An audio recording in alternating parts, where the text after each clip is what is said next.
कि आपकी आंखें सच में सेफ हैं। देखिए मेरे स्कैन में क्या निकला। हाय गाइस, स्वागत है आपका मेरे सीकेडी जर्नी के एक और एपिसोड में। और आज मुझे जाना है रूटीन चेकअप के लिए मेरी आंखों के लिए। और शायद आपको याद होगा, जब मेरा सीकेडी डायग्नोस हुआ था तो आँख के पास एक नस फट गई थी और वो नस आंखों को भी डैमेज कर रही थी। लास्ट टाइम जब हमने दिखाया था तो उन्होंने बताया था कि आंखों पे इस वाली राइट वाली आइज़ में खून के धब्बे हैं और थोड़ी स्वेलिंग है। तो उन्होंने 1 महीने बाद बुलाया था। तो आज हम जा रहे हैं दोबारा उनसे मिलने के लिए, मतलब चेकअप कराएंगे दोबारा। और उन्होंने एडवाइस करा था लेज़र ट्रीटमेंट के लिए, आंखों के लिए। उससे पहले उन्होंने बोला कि 1 महीने देखते हैं हम कि क्या प्रोग्रेस है। अगर कुछ नहीं होता है तो शायद लेज़र के लिए जाना पड़ेगा, वरना तो वो बताएंगे क्या होगा। तो चलते हैं हॉस्पिटल और देखते हैं क्या होता है।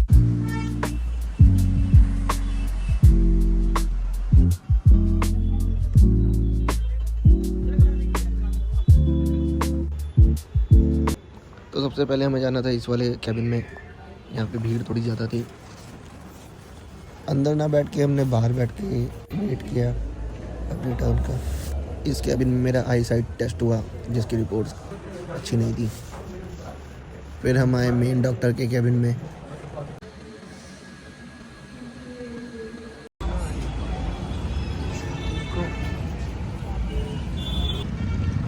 तो डॉक्टर से तो बातचीत हो गई है।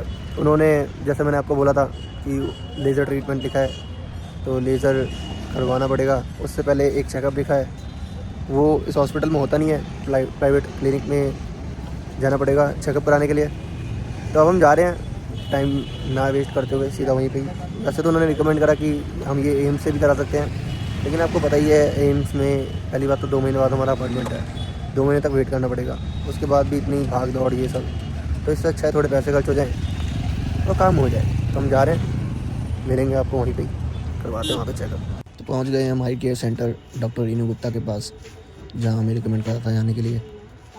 तो ये एक प्राइवेट क्लिनिक है, यहाँ पे काफ़ी सारी चीज़ें कमर्शियलाइज हैं।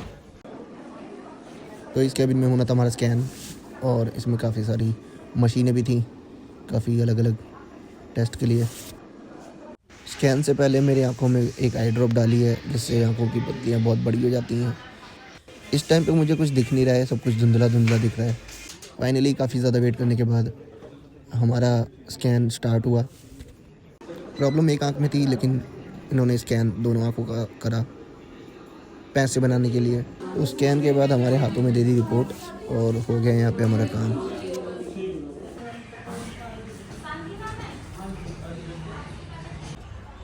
आई स्कैन तो कंप्लीट हो गया है, और स्कैन के बाद सब कुछ धुंधला दिख रहा है। स्क्रीन पे क्या चल रहा है ये भी ठीक से दिख नहीं रहा है मेरे को। रिपोर्ट्स भी मिल गई है, बट हम अभी वेट कर रहे हैं सेंटर के बाहर मेरे भाई का, क्योंकि वो बाइक लेके कहीं चला गया है। हम लोग गरीब है, हमारे पास एक ही बाइक है, एक ही बाइक से सब कुछ करना पड़ता है। तो जब तक वो आएगा तब तक हम उसका वेट करेंगे, देखते हैं क्या हो रहा है। आंखें तो खुल नहीं दी मेरी, फिर भी देखते हैं, नींद भी आने लग गई अब तो मेरे भाई को तो लगने वाला टाइम, इतना वेट हम कर नहीं सकते, इतना पेशेंस है नहीं हमारे अंदर अभी। तो हम पैदल पैदल बढ़ रहे हैं अपने घर की ओर। वैसे तो हम जा रहे हैं हॉस्पिटल, सेम हॉस्पिटल जहाँ से हमें रिकमेंड करा था यहाँ के लिए, क्योंकि रिपोर्ट्स मिल गई हैं बाहर। तो हम सोच रहे हैं कि वैसे तो उन्होंने हमें परसों बुलाया है, लेकिन परसों दोबारा जाएंगे, दोबारा फीस लगेगी, इससे बढ़िया अभी जाके रिपोर्ट्स दिखा दे। तो मैं जा रहा हूँ रिक्शा पकड़ने, देखते हैं रिक्शा मिलेगा नहीं मिलेगा, आँखें बंद करके चल रहा हूँ। चलिए ठीक है, जो भी है। बैठ गए हैं भाई रिक्शा में, और रिक्शा वाले भाई हमें लेके जा रहे हैं वहाँ पे।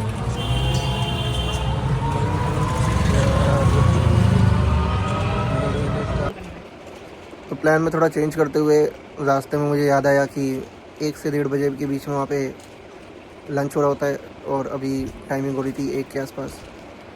तो हम सीधा आ गए घर पे, क्योंकि कुछ दिख भी नहीं रहा है, कहाँ वेट करे कहाँ बैठे, भूख भी लग रही थी। तो मैं तो आ गया भाई अपना सीधा घर पे।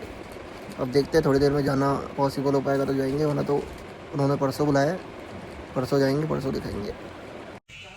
तो घर पे आके मैं सो गया था। सोने से पहले मैंने पता करा कॉल करके हॉस्पिटल में कि डॉक्टर हैं या फिर नहीं है। तो उन्होंने मना कर दिया कि डॉक्टर तो नहीं है, डॉक्टर चले गए हैं, डॉक्टर सिर्फ 1 बजे तक बैठते हैं, लंच के बाद डॉक्टर होते नहीं हैं। तो अब हम जाएंगे परसों दिखाने के लिए, और परसों फाइनल रिपोर्ट पता चलेगी। अब तक उन्होंने बताया है कि दोनों आँख में कुछ नंबर है, जिसकी वजह से मेरी आँख रिलैक्स नहीं हो पा रही है। तो जब मैं सुबह सो के उठता हूँ तो मुझे कुछ मतलब ब्लैक स्पॉट से दिखते हैं। तो ये सब इन्हीं सब चीज़ों के लिए मैं वहाँ पे गया था, और अभी आई स्कैन तो हो गया है, रिपोर्ट भी मिल गई है, बट अभी कंसल्टेशन बाकी है, एक और फाइनल। तो वो लेंगे तो पता चलेगा कि नेक्स्ट प्रोसेस क्या होगा हमारी आई केयर के लिए।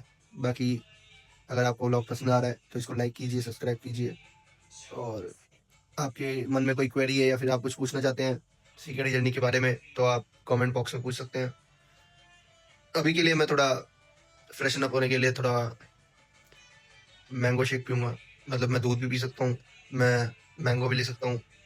तो मैंने सोचा कुछ नया ट्राई करते हैं, तो एक मैंने आम मँगाया अभी, बहुत, ये सिर्फ़ सिंगल आम आया है, तो इसको बनवा के पीऊँगा। बाकी मिलते हैं नेक्स्ट व्लॉग में, तब तक के लिए bye bye, take care, thank you for watching me.